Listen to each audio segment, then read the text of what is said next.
আতা খাচ্ছি, খাবা? কি করে খাবা? তোমার কাছে তো নেই, আমার কাছে আছে। তোমার এখন খাওয়া লাগবে না। তুমি এখন দেখো, বসে বসে দেখো আমি খাই, তুমি দেখো।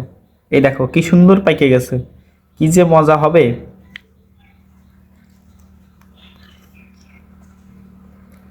খুব মজা। তুমি তো খাতে পারবা না। তুমি খাবা আমের জুস, ফলের juice, Coca Cola, Pepsi, seven up, এইসব খাবা। আমি যদি ওইসব খেয়ে বেড়াও, যাও। প্রাকৃতিক জিনিস তোমার খাতে হবে না।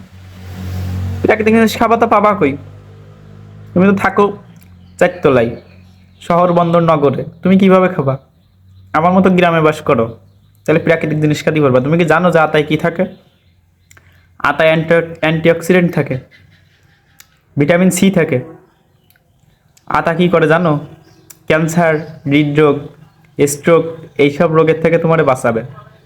তাহলে কি, এই রোগগুলো শোনার পরে কি মনে হচ্ছে, আতা খাবা না খাবা না? খাও, একটু খাও। তোমরা তো খাবা না। একটু বাগানে যেয়ে দেখো, ওই পাখিরা ঠিকই খাচ্ছে আতা, কারণ ওরা বোঝে ক্যান্সার, হৃদরোগ, এসবের কি যন্ত্রণা, ভিটামিন সির কি উপকারিতা ওরা বোঝে। এই জন্যই ওরা আতা খায়। তুমি খাবা তা পাবা কোনে? একটু খোঁজো, বাড়ির আশেপাশে ঝোপঝাড়ে দেখো আতা হয়েছে, ওখানে খোঁজো, খুঁজে খাও, যাও। আর আপাতত কত খাতে পারবা না, আপাতত দেখো। শুনলেই তো আতার কি উপকারিতা।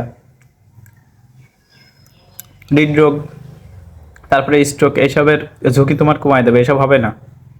বেশি বেশি করে আতা খাও। তাছাড়া প্রাকৃতিক জিনিস, এই যে সারবিহীন ফল তুমি কোনে পাবা? পাবা না। একদম বিনা সারের ফল এসে আতা, বুঝেছো? একটু খাও, যাও।